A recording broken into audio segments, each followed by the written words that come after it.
बिहार की बिटिया, जिसने मैं बता दूं कि सिंगापुर, मलेशिया, अमेरिका जैसे भोजपुरी विश्व सम्मेलन में जाकर जब बात चली विश्व सम्मेलन की, तो इन्होंने कही कि मैं वहां जाऊंगी और निश्चित तौर से गई और भोजपुरी का सम्मान बढ़ा कर आई। इसका श्रेय केवल निशा उपाध्याय जी को नहीं, पूरे भोजपुरी परिवार को जा रहा है। तो मैं चाह रहा हूं कि तालियां बजाकर अभिनंदन कर दें, स्वागत कर दें। और मैं चाह रहा हूं चाचा रामसूरत राय जी से कि बड़े सम्मान के साथ निशा उपाध्याय जी का सम्मान पूर्व प्रमुख सुभद्रा, श्रीमती सुभद्रा देवी जी, आप भी आए मंच तक। और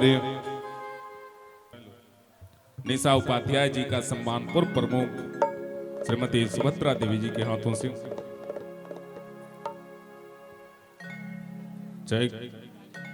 तालियां होनी चाहिए, जोरदार तालियां, जोरदार तालियां। हेलो, आपकी तालियां बजे। और एक सम्मान के लिए मैं अपने चाचा रामसूरत राय जी से हम आग्रह कर रहे हैं कि आपकी गरिमामय उपस्थिति हो, बड़े सम्मान के साथ, बड़े मोहब्बत के साथ। श्रीमान रामसूरत राय जी से हम आग्रह कर रहे हैं कि आपकी गरिमामय उपस्थिति, मंच तो खुद हम कलाकारों का मान बढ़ जाए। पूर्व मंत्री रामसूरत राय जी और साथ में बैठे हम लोग के कला सांस्कृतिक मंत्री जी बैठे हैं, तो मैं चाह रहा हूं कि अगर मंत्री जी को साथ में लेकर आएंगे तो हम कलाकारों का मान बढ़ जाएगा। बड़े सम्मान के साथ मैं चाह रहा हूं टिंकू भैया, जो निशा उपाध्याय जी के भाई हैं, निश्चित तौर पे कन्हैया के तरह इन्होंने जो साथ देते हैं कि मोहन माधव नंद के नंदन जय यशोदा सुत कृष्ण मुरारी, गोप सखा ब्रजनाथ ब्रजेश गोपालो गोविंद गोवर्धन धारी, एहो मुकुंडे कृति सखा जय द्वारपति वीरन की बलिहारी, सौ सौ दुशासन का करी हैं जेकर खुद कर बर रखवारी। कन्हैया जैसे भाई के लिए पर जोरदार तालियां बजाइए। बहुत बहुत धन्यवाद। समय कम लीजिए, मंच पर कार्यक्रम ज्यादा कीजिए।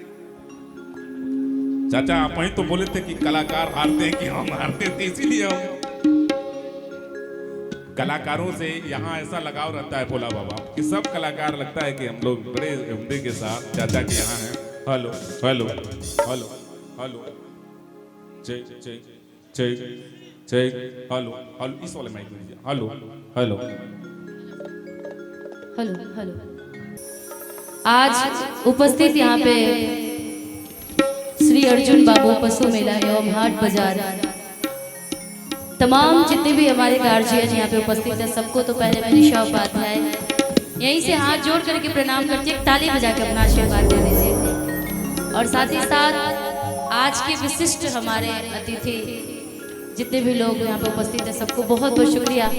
आदरणीय हम सब के प्रिय रामसूरत राय जी, जिनका भी बहुत बहुत धन्यवाद, उनके माध्यम से मैं यहाँ पे उपस्थित हूँ।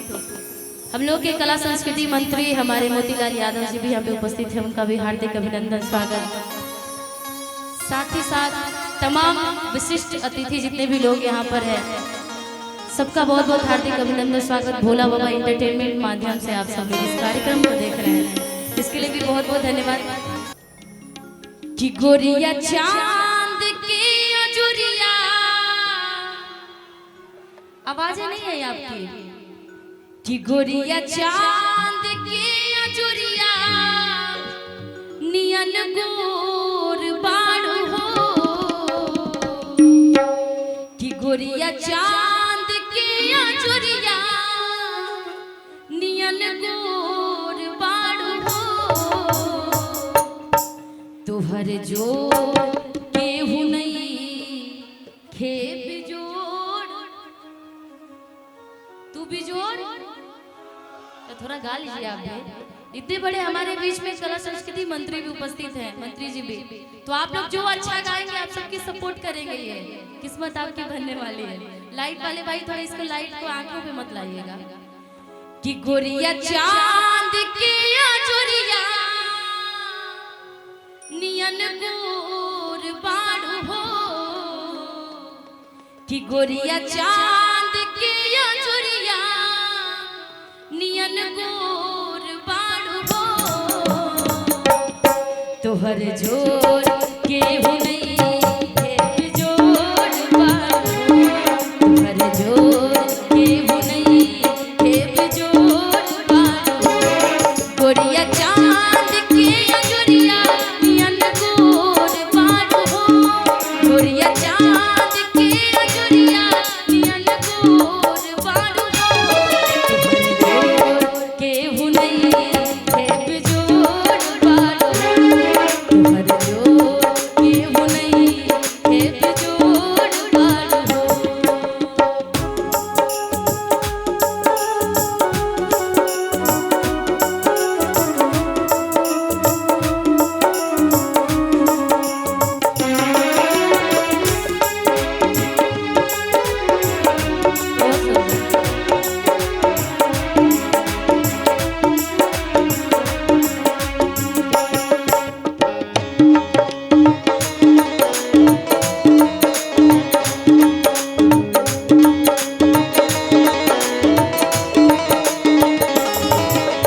एक गली तुहरे खातिर तैयारी हम एक गली तुहरे खातिर तैयारी हम तुह पे सारी जिंदगी लुटाई हम तुह पे सारी जिंदगी लुटाई एक गली तुहरे खातिर तैयारी हम एक गली तुहरे खातिर तैयारी हम पे सारी जिंदगी लुटाई हम तुह पे सारी जिंदगी लुटाई तू तरसा भरला और फूल बारू तू तरसा भरला और फूल बारू तुम्हारे जोर के हुनई है बिजोर बारू तुम्हारे जोर के हुनई है बिजोर बारू सावली सुरतिया मोहनी मुरतिया सावली सुरतिया मोहनी मुरतिया बड़ा नीक लागेला राजा जी के बतिया बड़ा नीक लागेला राजा जी के बतिया राजा जी के मुस्की पालो भागैनी राजा जी के मुस्की पालो भागैनी सोचले रही हम वैसन सखी रे बरपा गई जैसन सोचले रही हम वैसन सखी रे बरपा गई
यादव जी, आप जितने सुंदर है, जितना प्यारा नाम है आपका, मैं आपका आशीर्वाद चाहूंगी और आपके लिए 2 लाइन कहना चाहूंगी। बदरिया से बरसो घटा मन के छाओ, बदरिया से बरसो,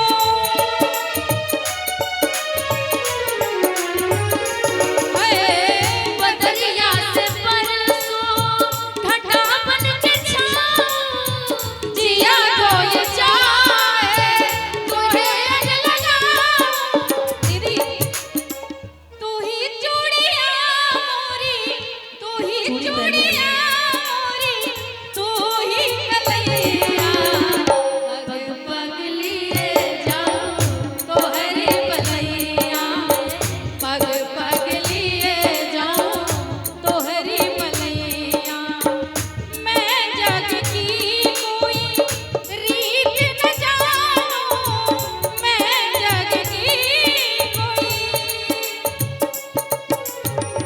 मैं जग की कोई रीत न जानूं।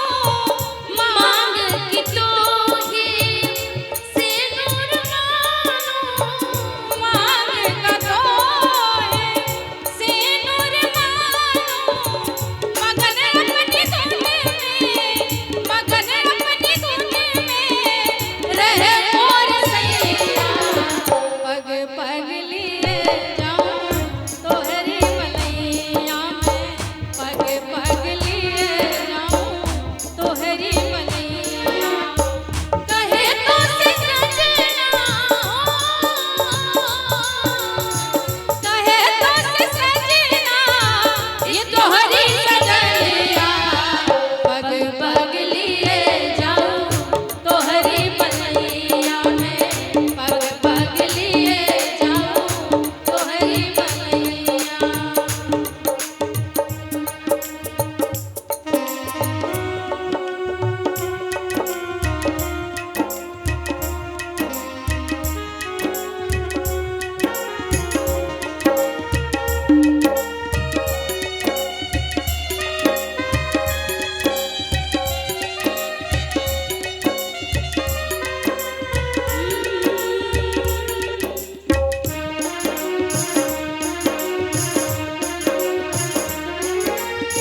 बदरिया से बरसो घटा मन के छाओ, बदरिया से बरसो, बदरिया से बरसो घटा मन के छाओ, जिया धोए जाए तोहे अग लगाओ। लाज निगोरी मोरी, लाज निगोरी मोरी, रोके है भैया, पग पग लिए जाऊं तोहरी बलैया में, पग पग लिए जाऊं तोहरी बलैया में। मगन अपनी धुन में, मगन अपनी धुन में रहे मोर सैया, पग पग लिए जाऊं तोहरी बलैया में, पग पग लिए जाओ तोहरी बलैया में। जीती थी जिसके लिए,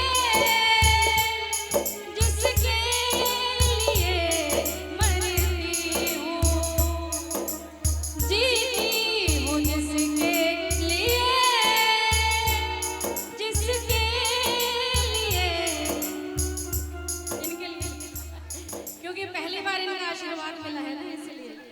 एक ऐसे वो भैया है जिनका आशीर्वाद चाहती हूँ, मेरे भोला भैया है, इनका आशीर्वाद चाहती हूँ। देख लो भैया नहीं, जरूरी नहीं है भैया, भैया का भी आशीर्वाद पूरा होता है ना। भैया मेरे राखी के बंधन को निभाना, हो सके तो इस बहनी को भूल मत पाना। कि जैसन सोचले रहनी ओइसन भैया मोर बड़े, अब बहुत बेजोड़ बारे हो। भाभी से गोड़ बढ़े। भाभी से गोर नहीं, तावा से गोर बारे हो। हाँ, तावा देखे हो? ना है ना? सभी गौर ऐसे कहोगे तो मैं भोला जी की तरफ से बोलूंगी कि जवन बात बासवर का मैं वो गोर का करी, जवन कद ही अनहरिया वो अजोर करी, जवन कद ही अनहरिया वो अजोर ना करी, जवन बात बासवर का मैं वो गोर का करी, जवन बात बासवर का मैं वो गोर का करी, जवन कद ही अनहरिया वो अजोर ना करी, जवन कद ही अनहरिया वो अजोर ना हो बड़ा निक लागेला पलक जी के बोलिया, जब से ले आइल बाड़े अपन घरे डोलिया।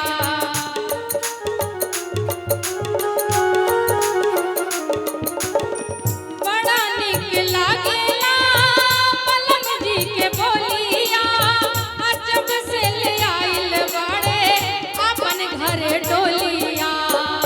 के बन के हमरा जिंदगी, के बन के हमरा जिंदगी में आइल आजोर बाड़े, बहुत बेजोड़ बाड़े हो के जैसन सोचले रानी वैसन पियवा मोर बाड़े, बड़का बेजोड़ बाड़े हो के थोड़े हर मातर हो थोड़े थोर बाड़े, बहुत बेजोड़ बाड़े हो के जैसन सोचले रानी दीदी के हम त तार गईनी हो सुनर बर बहनी हो, अपना राजाऊ के प्यार में सवार गईनी हो। अच्छा आप लोग सुनना चाहते हो तो एक बार हाथ उठा के और ताली के साथ के हम त तार गईनी हो सुनर बर बहनी हो, अपना राजाऊ के प्यार में सवार गईनी हो। एक खुशी रहे लगवार सखी पियावा। बाप रे, हम तो डर ही गए। दीदी आप इतना प्यारा नाचते हो लेकिन यहाँ क्यों नहीं? थोड़ा सा नहीं, मुझे नाचने ही तो नहीं आता। सबसे बड़ी थोड़ा बात, सा। मेरा साइलेंट डांस है। जब मैं भजन, ऐसे में ज्यादा स्पेशलिस्ट भजन की हूँ। नहीं आप बहुत सुंदर मुझे 15 साल भजन गाते हुए हो गए। अब तो मैं लोकगीत इधर गाने लगी हूँ। तो मुझे साइलेंट बहुत डांस, सुंदर गाते हो। तो मुझे साइलेंट डांस आता है। बताओ कैसे? कैसा? आना फिर से भैया। आओ भैया। धोबिया में ही होगा कि हम तो तार गईनी हो सुनर बर गईनी हो, हम तो तार गईनी हो सुनर बर गईनी हो, अपना पिया के प्यार में सवार, अपना पिया के प्यार में सवार गईनी हो। एक खुशी रहे लगवारे सखी पियावा दुलारे, आय हाय रे सखी पियावा दुलारे, आय हाय रे सखी पियावा दुलारे, आय हाय रे। अच्छा पसंद करे तो तालियों का आशीर्वाद। एक दो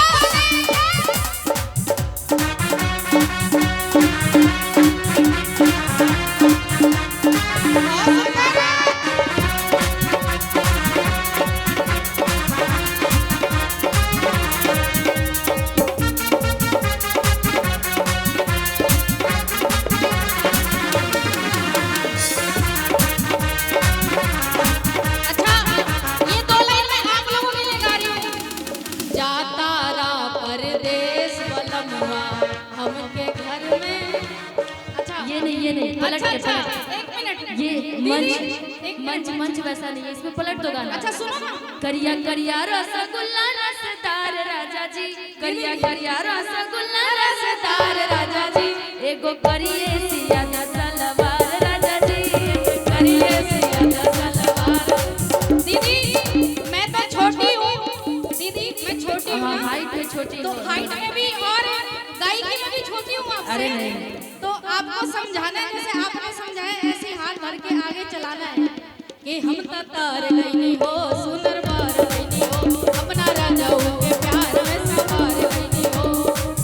एक खुशी रहे संगवारे सखी पियावा दुलारे, हाय हाय रे सखी पियावा दुलारे, हाय हाय रे सखी पियावा दुलारे, हाय हाय रे सखी पियावा दुलारे, हाय हाय रे सखी पियावा दुलारे, हाय हाय रे सखी पियावा।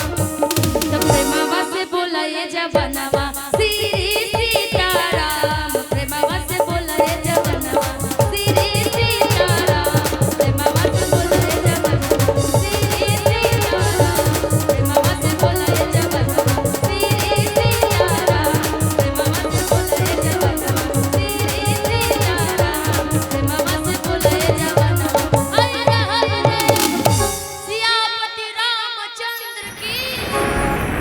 पवन सुत हनुमान की। बहुत बहुत धन्यवाद हम सबके गार्जियन राम सूरत यादव जी, जिन्होंने इतना बड़ा कार्यक्रम किया और हम सभी को बुलाया।